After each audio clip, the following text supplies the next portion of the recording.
것은 누가복음 2장 1절에서 14절입니다. 신약성경 89면 누가복음 2장 1절에서 14절입니다. 함께요. 그때 가이사 아구스토가 영을 내려 천하로 다 호적하라 하였으니 이 호적은 구레노가 수리아 총독이 되었을 때 처음 한 것이라. 모든 사람이 호적하러 각각 고향으로 돌아가매 요셉도 다윗의 집 족속이므로 갈릴리 나사렛 동네에서 유대를 향하여 베들레헴이라 하는 다윗의 동네로 그 약혼한 마리아와 함께 호적하러 올라가니 마리아가 이미 잉타였더라. 거기 있을 그때에 해산날 할 날이 차서 첫 아들을 낳아 강보로 싸서 구유에 누였으니 이는 여간에 있을 곳이 없음일러라. 그 지역의 목자들이 밤에 밖에서 자기 양떼를 지키더니 주의 사자가 곁에 서고 주의 영광이 그들을 두루 비추매 크게 무서워하는지라. 천사가 이르되 무서워하지 말라. 보라, 내가 온 백성에게 미칠 큰 기쁨의 좋은 소식을 너희에게 전하노라. 오늘 다윗의 동네에 너희를 위하여 구주가 나셨으니 곧 그리스도 주시니라. 너희가 가서 강보에 쌓여 구유에 누워 있는 아기를 보리니 이것이 너희에게 표적이니라 하더니 호련히 수많은 천군이 그 천사들과 함께 하나님을 찬송하여 이르되 지극히 높은 곳에서는 하나님께 영광이요 땅에서는 하나님이 기뻐하신 사람들 중에 평화로다 하니라. 아멘. 육신의 몸을 입고 이 땅에 오신 우리 구주 예수 그리스도를 인하여 감사하며 감격하며 주님을 찬양합니다. 우리의 보배 되신 예수님, 그 예수님의 기쁨 되는 이 하루 우리의 삶 되기를 주님의 이름으로 축원합니다. 아멘. 하나님은 하나님의 일을 이루실 때에 첫 번째 하나님의 때, 그러니까 하나님의 정확한 타이밍과 그 계획의 때 하나님은 하나님의 일을 이루십니다. 우리가 볼 때 하나님 왜 하필 지금이죠? 라고 생각되고 또 하나님 왜 하필 이곳이죠? 라고 생각될 때 하나님께서는 역사를 주관하시고 친히 섭리하신 하나님께서는 하나님의 정확한 때에 하나님의 일을 이루시는 줄로 믿습니다. 자, 오늘 본문은 가이사 아구스토가 영을 내려 다 호적하라 했다라는 말이 나오는데요. 로마 황제 옥타비아누스가 기원전 27년에 원로원으로부터 아우구스투스 존엄한 이런 칭호를 받게 되거든요. 그 로마 황제가 AD 14년까지 통치하는데 그 옥타비아누스가 정치를 굉장히 잘했는데 그는 국가의 기초가 되는 이 통계를 세우기 위해서 인구조사 칙령을 내립니다. 왜냐하면 세금 징수와 병력 징집을 위해서 인구조사라고 하는 이 국가의 통계의 기초를 마련하기 위해 호족령을 내리지요. 자, 그때 구레뇨라고 하는 사람이 시리아와 유다의 총독으로 있을 때입니다. 그때에 이제 마리아와 요셉과 마리아가 이 원래 살고 있던 곳이 어디였죠? 나사렛이라는 곳에 살고 있었어요. 그런데 그 나사렛에 살고 있었던 그가 이 황제의 칙령으로 인해서 베들레헴으로 가게 됩니다. 자, 그러면 이것은 황제의 칙령 때문에 호적해야 되기 때문에 나사렛에 살고 있던 마리아와 요셉이 고향인 베들레헴으로 갔다라고 하는 것이 보이지요. 그런데 이것은 표면적으로 드러난 것입니다. 외형적으로 보여지는 것은 황제의 칙령이에요. 그러나 더 심층적으로 본문을 볼까요? 더 깊이 본문을 내려다보면 그것은 역사의 주관자 되신 하나님께서 친히 하시는 일인 줄로 믿습니다. 오늘 본문의 6절을 보실까요?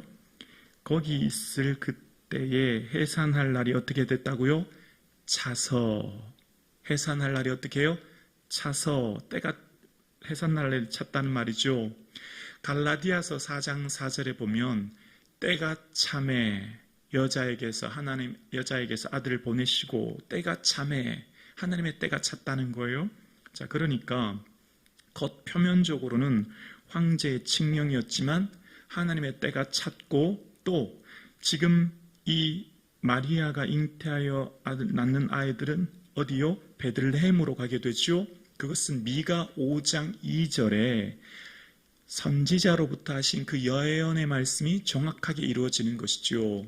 베들레헴 에바브라다야, 너는 유다 족속 중에 작을지라도 이스라엘을 다스릴 자가 내게로 나올 것이라. 그의 근본은 상고의 영혼에 있느니라. 그의 가게는 오래전 영원부터 오게 되는 그는 베들레헴으로부터 오게 된다. 누구의 예언이죠? 미가 선지자의 예언. 즉 하나님의 말씀이 그대로 성취되는 것이죠. 자, 그래서 우리의 이런 시야가 열려야 되는 거예요. 역사를 주관하시는 분은 누구죠? 하나님이에요. 하나님께서 바사왕 고레스의 마음을 감동시키셔서 유다를 돌려보내게 하셨듯이 겉표면적으로 보이는 것 이면에 심층에는 다 누가요? 하나님이 하시는 거예요. 하나님이 주관하시는 거죠. 자, 그래서 우리의 삶을 적용해 보면 하나님이 왜 이때죠?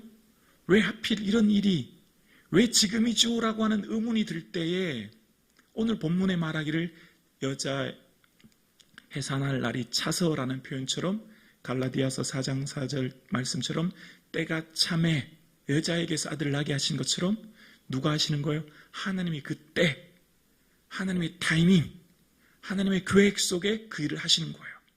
그런데 마리아와 요셉의 입장에서 보면 이 때가 별로 좋지 않아요. 왜죠? 지금 한참 만삭이잖아요. 임신했는 이때 하필 호정력이 내려요. 또 150km 되는 먼 길을 또 가야 돼요. 그런데 가다가 또 어떻게 되죠? 마땅히 머물 곳이 없어서 여간이 있을 곳이 없다는 말은 웃돈을 줄 돈도 없었다는 거예요. 또 강보에 쌓였다는 이 강보는 천이잖아요. 천. 이불이 아니에요. 제대로 된 이불도 아니고 구유는 뭐죠? 구유는 여물통이잖아요. 뭐가 다 부족해요. 가난하고 정말 꼭 필요해 될 때 써야 될 돈이 없어요. 꼭 필요해 될 때 있어야 될 방이 없어요. 꼭 필요해 될 그 타이밍도 아니에요. 다 안 맞아요. 보기에는 타이밍도 또 있을 곳도 필요한 모든 것도 없어요. 다 엉망인 것 같은 지금, 그러나 이것이 어떻게 해요? 하나님의 계획 속에, 하나님의 타이밍 속에, 하나님의 그 장소 속에 그 일이 일어나고 있는 거예요. 오늘 예배 드리시는 저와 여러분, 왜 지금이죠 하나님? 왜 내가 이곳에 있게 되었죠? 왜 내게 이런 어려움이 생기죠?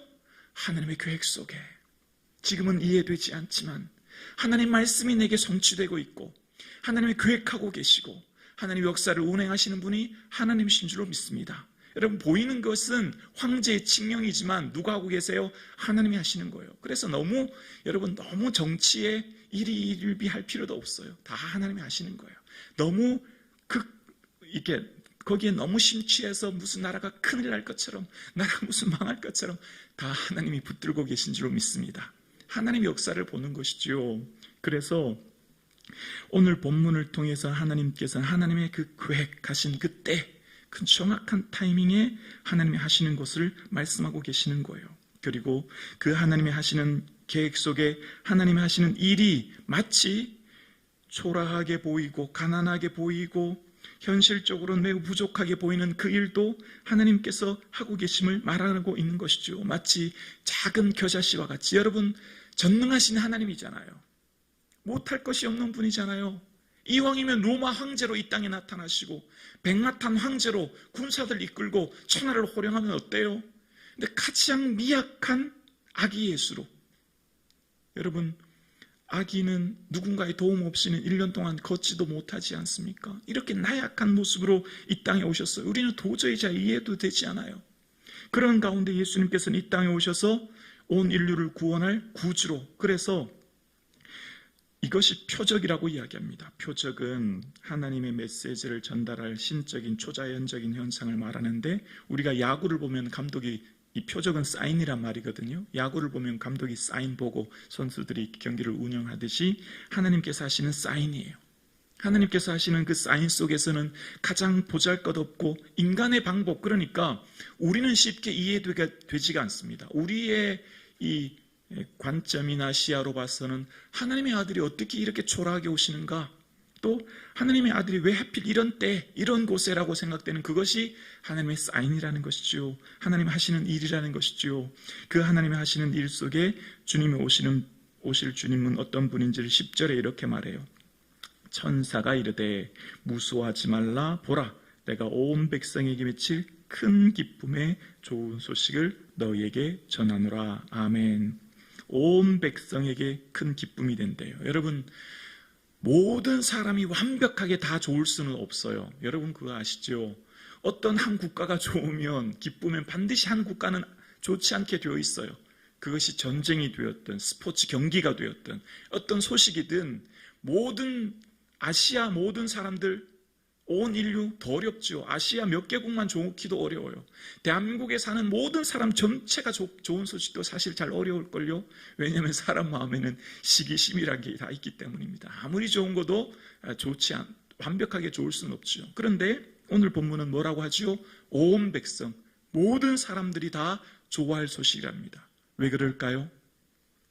예수 그리스도만이 유일하게 온 인류를 구원할 구세주시요, 예수 그리스도만이 지옥에서 천국으로 죄에서 구속함 줄 수 있는 분은 예수 그리스도 한 분밖에 없는 줄로 믿습니다.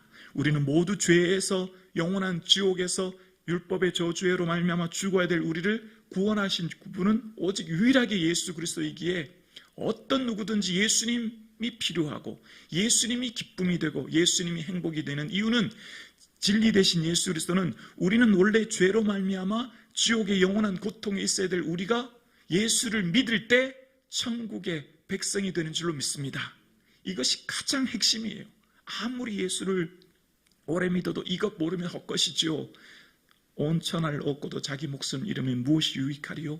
이것이 복음의 핵심입니다. 그래서 온 백성에게 미치는 기쁨은 예수 그리스도 안에, 예수 그리스도가 진리요, 예수 그리스도가 우리에게 자유를 주시는 것은 지옥에서 건져, 사망에서 건져 영생을 주신 은혜인 줄로 믿습니다. 그래서 이것이 하나님을 기뻐하는 모든 사람들에게는 평화가 되는 겁니다. 오늘 예배 드리시는 여러분, 여러분의 삶도 마찬가지예요. 타이밍, 왜 하나님 지금이죠? 왜 하나님이 이때지요? 두 번째, 장소, 하나님 왜 나를 이곳에, 왜 내가 이곳에 있게 되었죠? 왜 내가 이런 사람 만나야 합니까? 그러나 역사를 주관하시는 분은 하나님이시요, 하나님의 그 시나리오 속에 우리는 살고 있는 거예요. 마치 우리가 어떤 드라마를 보면, 무슨 대장금 같은 드라마를 보면 거기 주인공이 대장금이 왕이 아닌 것처럼 여기 본문의 주인공은 아우구스투스가 아니에요. 옥타비아누스 황제가 주인공이 아니에요. 여러분, 오늘 본문에 등장하는 이 로마의 주인공은 구레네 총독이 아니에요. 주인공은 예수 그리스도지요. 가장 보잘것없고 가장 연약해 보이는 한 베들레헴에 태어난 작은 아기 예수가 주인공이죠. 오늘 여러분, 역사를 움직이시는 하나님의 나라의 주인공은 여러분이세요. 여러분이 하나님 나라의 주인공이세요.